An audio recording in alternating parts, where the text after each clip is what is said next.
Pemirsa, seorang pelajar kelas 1 SMP asal Subang, Jawa Barat meninggal dunia akibat dampak dari kecanduan bermain game online. Bocah laki-laki usia 12 tahun tersebut meninggal dengan diagnosa gangguan syaraf. Raden Trisakti, bocah usia 12 tahun asal desa Salam Jaya, Subang, Jawa Barat, meninggal dunia dengan diagnosa gangguan syaraf. Penyakit yang diderita Raden diduga karena kecanduan game online di telepon genggam. Awalnya bocah kelas 1 SMP ini mengeluh sakit kepala, lemas, bahkan tidak mampu menggerakkan tangan dan kaki hingga keluarga melarikannya ke rumah sakit. Sempat keluar masuk rumah sakit selama beberapa minggu, Raden akhirnya mengembuskan nafas terakhir. Menurut analisa dokter, Raden terpapar radiasi telepon genggam yang memicu kelumpuhan syaraf. Keluarga menyatakan Raden mampu bermain game online seharian, bahkan hingga pagi hari.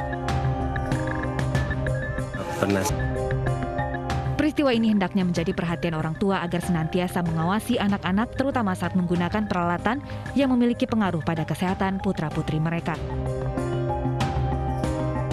Dari Subang, Jawa Barat, Yudi Heriawan, iNews melaporkan. Batasi bermain gadget 1-2 jam per hari. Itu maksimal ya 1-2 jam. Nah, pertanyaannya apabila memang dijeda kemudian bermain lagi, ini seharian apakah boleh bermain game online lagi atau bermain handphone? Baiknya sih dijeda.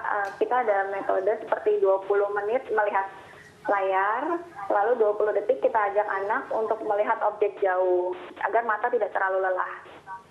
Nah, dalam kasus ini dicurigai bahwa anak ini yang bermain game online hingga tewas ini ada gangguan syaraf.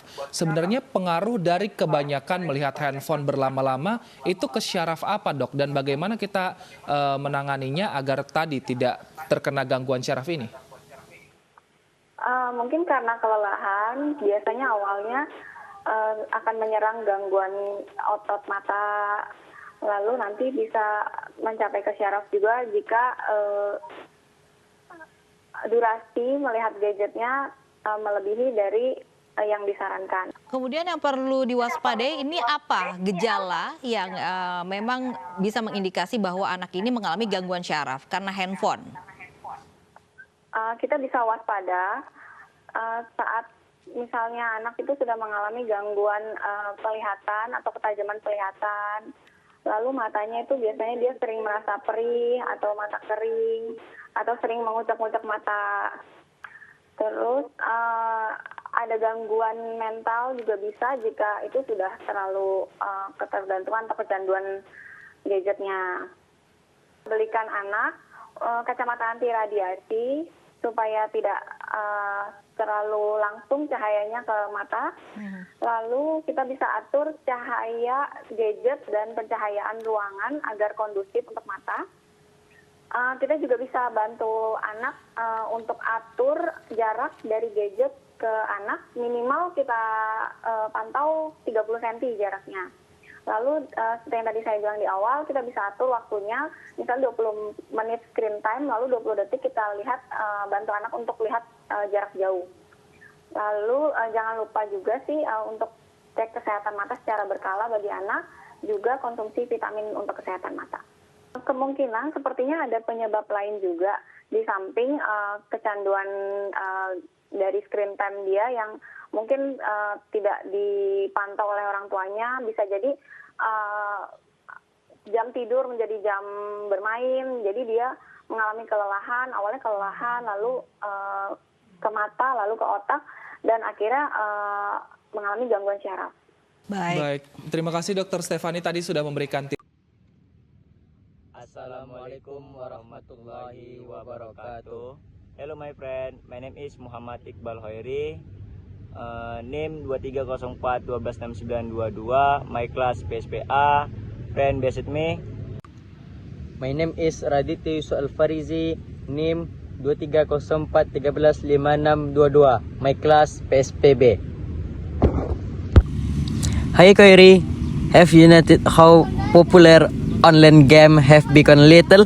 Where you turn someone is either talking about a new game or playing one. What do you think is driving this trend? I think 3 are evolved First, the technology has improved so much. The graphic, the gameplay, everything is more impressed now. Plus the pandemic playing a big role. With so many people stuck at home, gaming became a great way to pass the time and stay connected with friends. That's true. The social aspect is hot. I mean games like Fortnite and Among Us aren't just about playing, they're about socializing. You can hang out with friends even if you can't see them in person.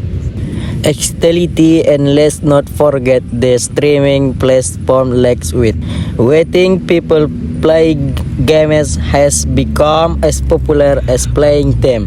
Some streamers have millions of followers.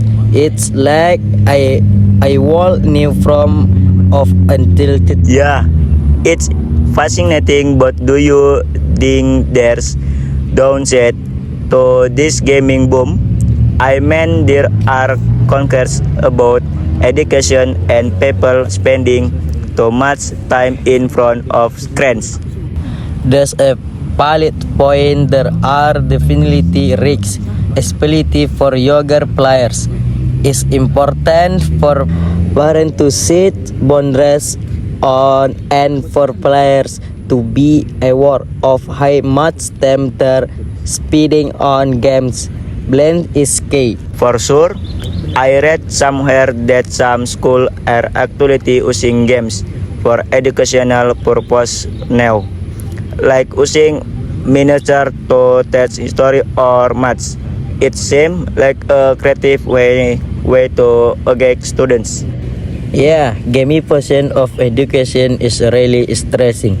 It hosts the gamers can have positive us too, beyond just entertainment, but is still cruel to maintain test blends with main gaming and other activities. Absolutely, it's all about moderation. By the way, have you tried any new games recently? Anything worth recommending?